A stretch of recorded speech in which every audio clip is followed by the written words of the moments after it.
नमस्कार दोस्तों, कैसे हो आप सभी? आई होप आप सब बढ़िया होंगे। तो आज मैं ये वीडियो बना रहा हूँ मेरा सीए फाउंडेशन जून 2024 एग्ज़ाम के एक्सपीरियंस के बारे में कि मैंने क्या-क्या डिफ़िकल्टीज़ फेस किया और कैसा होगा मेरा एग्ज़ाम, सब जानते हैं स्टेप बाय स्टेप। तो उससे पहले मैं आपको इंट्रोड्यूस करता हूँ मेरा मेरा नाम है पी. गौतम शेणे और मैं मंगलुरु, कर्नाटका से हूँ। तो मेरा एग्ज़ाम मंगलुरु सेंटर में हुआ था, वो केनरा कॉलेज मंगलुरु में हुआ था। तो एग्ज़ाम 28, 22nd, 24 और 26 जून को हुआ था। तो एग्ज़ाम कैसा गया, सब कुछ बात करेंगे इस वीडियो में। तो ये वीडियो लंबा भी हो सकता है, बट आप सभी वीडियो फुल देखिए ताकि आपको पता चले और आपका एक्सपीरियंस जो भी रहा है आप कमेंट सेक्शन में पिन कर दीजिए, ठीक है? तो पहले हम बात करते हैं अकाउंट्स एग्ज़ाम के बारे में। तो मैं स्टार्टिंग से बताता हूँ कि अकाउंट्स एग्ज़ाम के दिन क्या हुआ, क्या कुछ पढ़ा, क्या कुछ नहीं पढ़ा, सब कुछ बताता हूँ, ठीक है? तो अकाउंट्स एग्ज़ाम में मेरा मतलब स्ट्रॉन्ग कॉन्सेप्ट था रेक्टिफिकेशन ऑफ एरर्स और वीआरएस। वो मतलब बहुत बढ़िया से मेरा फुल स्ट्रॉन्ग था कॉन्सेप्ट, कौन सा क्वेश्चन भी दिया तो मैं सॉल्व कर सकता था। एनपीओ ओके था, मतलब पहले जब मैंने स्टार्ट किया था फरवरी में तब मुझे आसान लगा था, फिर एग्जाम जब पास आए तो नर्वस होके थोड़ा ये लगा। फाइनल अकाउंट्स भी ओके था और मोस्ट डिफिकल्ट वो पार्टनरशिप था। पार्टनरशिप मैंने फरवरी में किया था, ठीक है, फुल पार्टनरशिप किया था।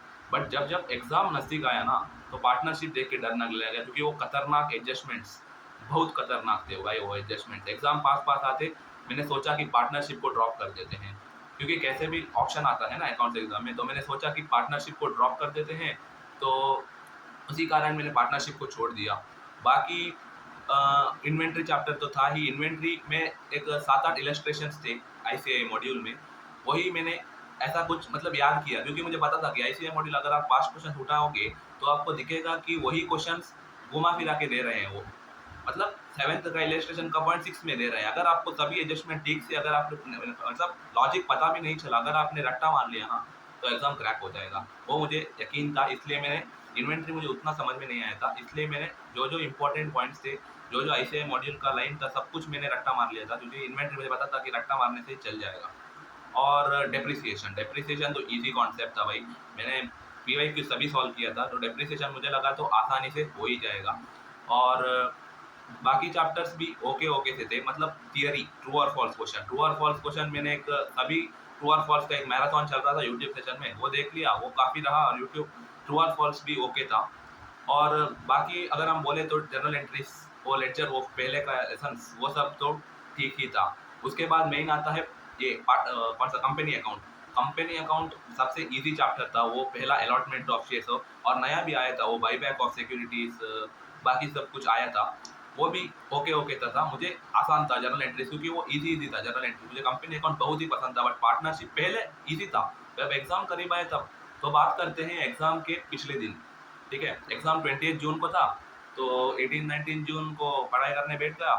तो पहले मैंने कंपनी अकाउंट उठाया था क्योंकि मैं कंपनी अकाउंट बहुत ही पसंद था। कंपनी अकाउंट फुल कंप्लीट कर लिया पहले 1-2 घंटे में। फिर रेक्टिफिकेशन ऑफ एरर्स कर लिया, वो भी आराम से हो गया। वीआरएस कर लिया, वीआरएस भी हो गया, सब कुछ कर लिया। बट पार्टनरशिप अकाउंट मैंने मतलब 28 जून के सुबह को रखा था। जब पार्टनरशिप अकाउंट खोला, मतलब कुछ याद नहीं आ रहा था, गुडविल एडजस्टमेंट कुछ समझ में नहीं आ रहा था। तो मैंने सोचा पार्टनरशिप अकाउंट को छोड़ ही देता हूँ, क्यों भाई रिस्क लेना पार्टनरशिप अकाउंट, वो समझ के दूसरा में कोई प्रॉब्लम हो सकता था ना, इसलिए पार्टनरशिप अकाउंट को फुल छोड़ दिया मैंने। सिर्फ मतलब मैंने क्लास 12 में डिसोल्यूशन ऑफ पार्टनरशिप एडमिशन सब कुछ किया था। बट क्लास 12 और सीए फाउंडेशन का सेम नहीं है यार। क्लास 12 का थोड़ा आसान रहता है, बट सीए फाउंडेशन का थोड़ा मुश्किल रहता है। तो डिसोल्यूशन ऑफ पार्टनरशिप मुझे आता था, क्लास 12 के बराबर से आता था। अब इसमें इंसॉल्वेंसी का आया था, कौन सा वो केस स्टडी था, गार्नर वर्सेस मुर्रे, वो भी था, वो मुझे पता था। मैंने डिसोल्यूशन ऑफ पार्टनरशिप का एक चैप्टर कर रखा था। पार्टनरशिप में एडमिशन, रिटायरमेंट सब कुछ छोड़ दिया था, गुडविल एडजस्टमेंट कुछ भी नहीं किया था, सिर्फ मतलब पहले कर रखा था फरवरी में। एग्जाम आते आते मैंने सोचा नहीं करते हैं, ठीक है। रिजोल्यूशन मैंने फुल किया था। तो बात करते हैं अब एग्जाम पेपर के बारे में। तो ट्रू और फॉल्स, 6 ट्रू और फॉल्स आए थे अकाउंट्स एग्जाम में। और अकाउंट्स एग्जाम में ट्रू और फॉल्स सब कुछ इजी था, 6 ट्रू और फॉल्स करेक्ट हो सकता है। और उसके बाद रेक्टिफिकेशन ऑफ एरर बहुत इजी क्वेश्चन था, 10 मार्क्स मुझे लगता है वो 18 एंट्री करेक्ट ही है। और उसके बाद एनपीओ मैंने सोचा था टैली नहीं होगा क्योंकि मैंने उतना प्रैक्टिस भी नहीं किया था एग्जाम के दिन, बट फिर भी एनपीओ मेरा टैली हो गया। कह सकते हैं कि आसान था एनपीओ का क्योंकि वो मॉड्यूल का ही क्वेश्चन था। उसके बाद डिसोल्यूशन भी मेरा ही क्लास 12th के टाइप का एक क्वेश्चन आया था, बहुत आसान था। वो इंसॉल्वेंसी का भी नहीं पूछा, वो मिनिमम मैक्सिमम मिनिमम भी कुछ नहीं पूछा, कुछ भी नहीं पूछा, उस कारण से वो बहुत ईजी था।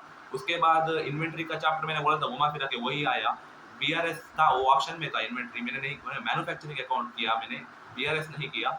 और फिर शेयर कैपिटल का क्वेश्चन भी आया था, और लास्ट क्वेश्चन जो था 6 मार्क्स का, मैंने पहले वो सॉल्व किया था क्योंकि मैं कॉन्फिडेंट था उसमें। मुझे लगता है 10 मार्क का तो ठीक ही होगा वो, फिर हो सकता है। फिर उसके बाद शेयर कैपिटल और एक क्वेश्चन था ना, उसमें मैंने कैपिटल रिजर्व यूज नहीं किया, कैपिटल रिडेम्पशन रिजर्व यूज किया, तो उसमें भी कुछ काफी। तो अकाउंट एग्जाम ओवरऑल बहुत ईजी था। मैंने टोटल 83 मार्क्स का अटेम्प्ट किया था, और डेप्रिसिएशन का क्वेश्चन जो था ना वो रेट्रोस्पेक्टिव मेथड से आया था, मतलब पीछे से आगे आने का मेथड। वो मेथड रियल नहीं है, वो सीएमए का क्वेश्चन उन्होंने डाल दिया है। वो मुझे बहुत लोग ने बोला कि वो क्वेश्चन उन्होंने पहले किया और टाइम वेस्ट किया। मुझे वो क्वेश्चन पढ़कर ही समझ आया था कि ये क्वेश्चन नहीं हो सकता है, क्योंकि क्वेश्चन में कुछ गड़बड़ी है, इसलिए मैंने पहले से वो स्किप करके पेज छोड़ के आगे चला गया था। और लास्ट में मैं सिर्फ डेप्रिसिएशन मतलब मशीनरी अकाउंट किया, और क्या क्या पता था to bank account buy sell सब कुछ लिख लिया। तो अकाउंट्स एग्जाम टोटल 83 अटेम्प्ट किया, और ट्रू और फॉल्स सब कुछ अटेम्प्ट किया है। 8 मार्क्स का थियरी भी आता है, मैंने अकाउंट्स एग्जाम में कुछ थियरी मतलब पढ़कर नहीं गया हूँ, मुझे पता है, क्योंकि 100 मार्क्स में सिर्फ 8 मार्क्स का थियरी आ रहा है। और अगर आपको 50 मार्क्स में मिला तो क्यों थियरी में टाइम वेस्ट करूँ, इतना पेज थियरी है मॉड्यूल में, कौन पढ़कर बैठेगा वो। इसलिए मैंने थियरी कुछ पढ़ा ही नहीं, सिर्फ 83 मार्क्स अटेम्प्ट किए। डेप्रिसिएशन अगर होता तो मैं अटेम्प्ट कर पाता, क्योंकि डेप्रिसिएशन सॉल्व करते करते सिर्फ 5 मिनट ही बचा था। ठीक है, तो अकाउंट्स एग्जाम में ओवरऑल मुझे लगता है कि 65 टू 70 मार्क्स आ सकता है।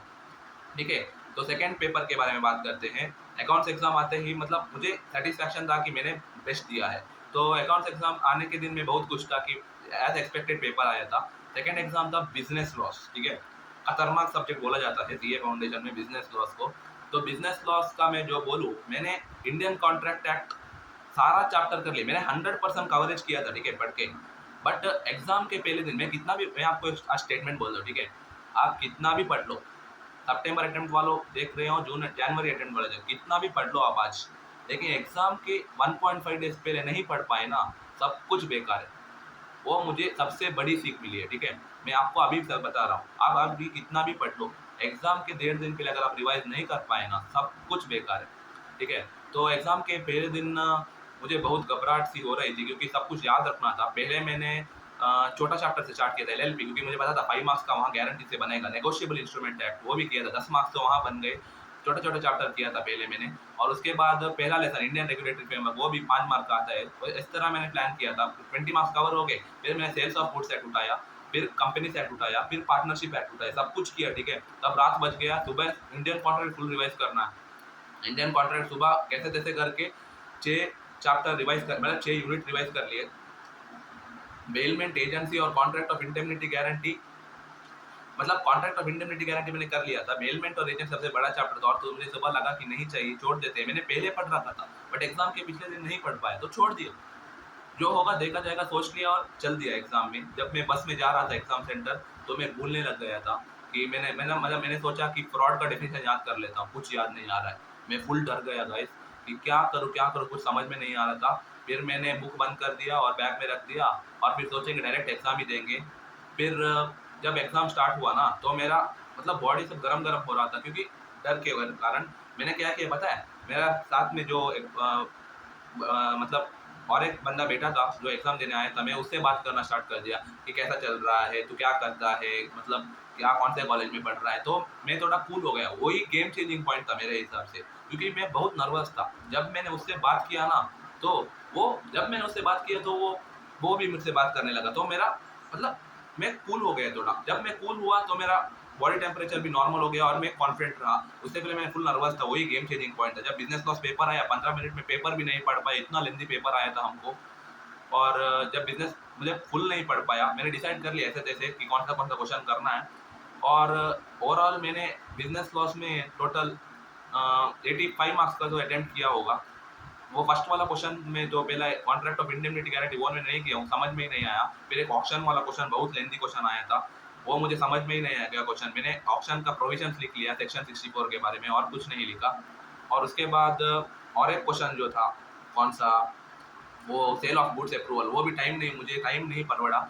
तो मैंने सेल ऑन गुड्स रिजल्ट का सिर्फ यही लिखा है, मतलब सेक्शन 24 है शायद, सेक्शन 24 के बारे में लिखा है, बस उतना ही बिजनेस लॉस के बारे में मैं वही बोल रहा हूँ। अगर आप पहले से कितना भी प्रिपेयर कर लो, 1.5 दिन पहले आप तैयारी कर लो अभी से, क्योंकि 1.5 दिन में उतना रिवाइज करना मुमकिन नहीं है। अब फाउंडेशन के लेवल में, अब इंटर के लेवल में 3 और बुक्स आ जाएंगी लॉ में, वो उसमें भी 1.5 दिन ही मिलता है रिवाइज करने में। तो अभी से हमको प्लानिंग करना पड़ेगा कि कैसे रिवाइज करें, क्योंकि रिवाइज करना ही की है। अगर रिवाइज नहीं कर पाए तो कितना भी पढ़ लो सब कुछ बेकार है।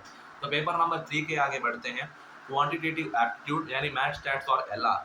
तो मैंने मैथ्स नहीं लिया था क्लास 12 में, बट क्लास 10 से मुझे मैथ्स से बहुत प्यार था, साइंस से प्यार नहीं था, इसलिए मैंने कॉमर्स लिया था।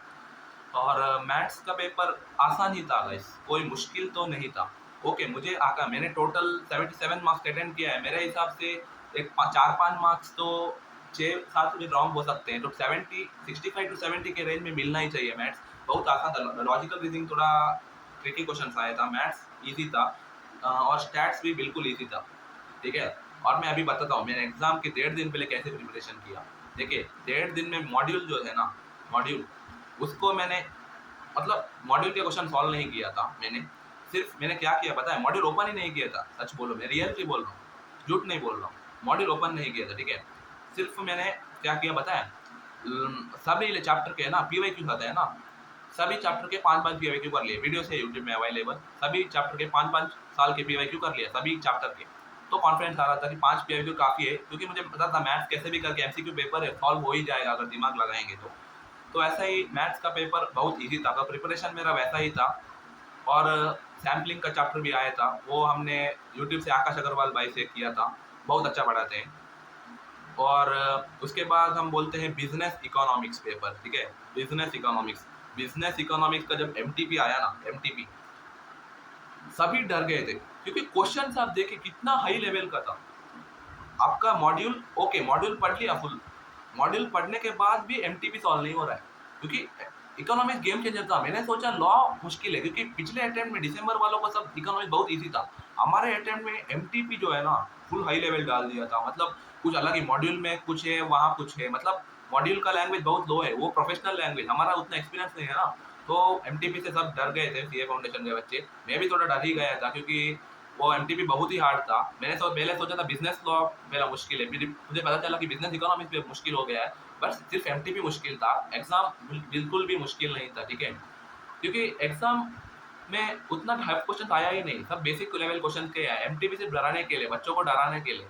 फिर एग्जाम बहुत आसान आया था बिजनेस इकोनॉमिक्स, मैंने टोटल 81 मार्क्स अटेम्प्ट किया है, मेरे हिसाब से 6-7 तो रॉन्ग हो ही सकते हैं, नेगेटिव मार्किंग सब होकर भी 70 के आसपास तो मिलने ही वाले हैं, ठीक है। तो ओवरऑल अगर बोलूँ तो अकाउंट्स में लगभग 70 आ सकता है, बिजनेस लॉ में 85 अटेम्प्ट किया है, मैंने लॉ लैंग्वेज भी यूज़ किया है, तो 40 के पास तो आना ही चाहिए, 40 प्लस तो आएगा ही आएगा मेरे हिसाब से, कॉन्फिडेंट हूँ मैं। 50 प्लस भी आ सकता है, और बोल नहीं सकते, लॉ में फुल मार्क्स तो नहीं मिलता है ना। और क्वांटिटेटिव एप्टीट्यूड तो मैंने बोल ही दिया है कि 65 to 70 आ सकता है, और बिजनेस इकोनॉमिक्स भी 65 to 70 आ ही सकता है। टोटल एग्रीगेट 200 तो आ ही जाएगा मेरे हिसाब से। तो अभी मतलब मैं क्लास 12 हुआ ना, अभी हॉलीडेज है, क्योंकि डिग्री से एग्जाम स्टार्ट नहीं हुआ है, तो अभी वेब सीरीज फिल्म सब देखकर टाइम पास कर रहा हूँ। देखते हैं कि रिजल्ट कैसा होगा, अगर भगवान चाहेंगे तो मुझे बिल्कुल बात करें।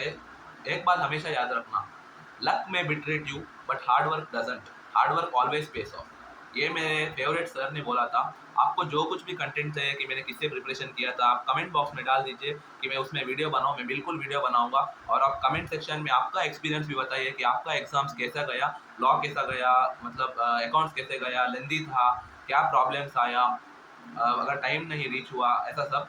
और इस बार का पासिंग परसेंटेज इंटर और फाइनल का बहुत अच्छा आया है, तो इस बार हमारा फाउंडेशन एग्जाम का भी ज़्यादा आ सकता है, मुझे लगता है 30 to 35% तो बन ही सकता है। और अभी देखते हैं कि क्या करते हैं आईसीए वाले, अगर ज़्यादा परसेंट होगा तो सबके लिए बेहतर है। तो अभी ये फाउंडेशन है, स्टेपिंग स्टोन है भाई, अभी असली जर्नी तो इंटर में स्टार्ट होगा, क्योंकि इंटर में जाके सब्जेक्ट स्टार्ट होते हैं, फाउंडेशन का कुछ कनेक्टेड तो नहीं है सीए के लिए, जस्ट ऐसे ही 12th का बेसिक अकाउंट्स, लॉ एक नया सब्जेक्ट है। तो आपके लिए जिस भी सब्जेक्ट का स्ट्रैटेजी चाहिए, जो सितंबर अटेम्प्ट वाले हो या जनवरी अटेम्प्ट वाले, आप कमेंट सेक्शन में डाल दीजिएगा, मैं बिल्कुल आपको रेस्पॉन्ड करूँगा, और उसमें वीडियो भी बनाऊँगा। तो आप टेंशन मत लीजिए, आप सभी पास हो जाएंगे अच्छे नंबरों से, ऐसा मैं आपसे प्रार्थना करता हूँ। मैं और आप सभी साथ में पास होंगे, ऐसा प्रतिज्ञा लेते हैं। तो आज के लिए बस इतना ही। आई होप आपको ये वीडियो पसंद आया होगा। अगर आपको पसंद आया तो हमें सब्सक्राइब करने के लिए नहीं बोलूँगा, बट लाइक कर दीजिएगा, क्योंकि लाइक करने से मुझे मोटिवेशन मिलता है। और कमेंट कर दीजिएगा एक्सपीरियंस, आपके मतलब आपका एक्सपीरियंस के बारे में। और अगर सब्सक्राइब करना ही है तो आप कर सकते हैं, कोई कंपल्शन नहीं है, बट लाइक ज़रूर से कर दीजिएगा। तो आज के लिए बस इतना ही। नमस्कार। एक बात ध्यान रखना, luck may betray you, but hard work always pays off. Thank you.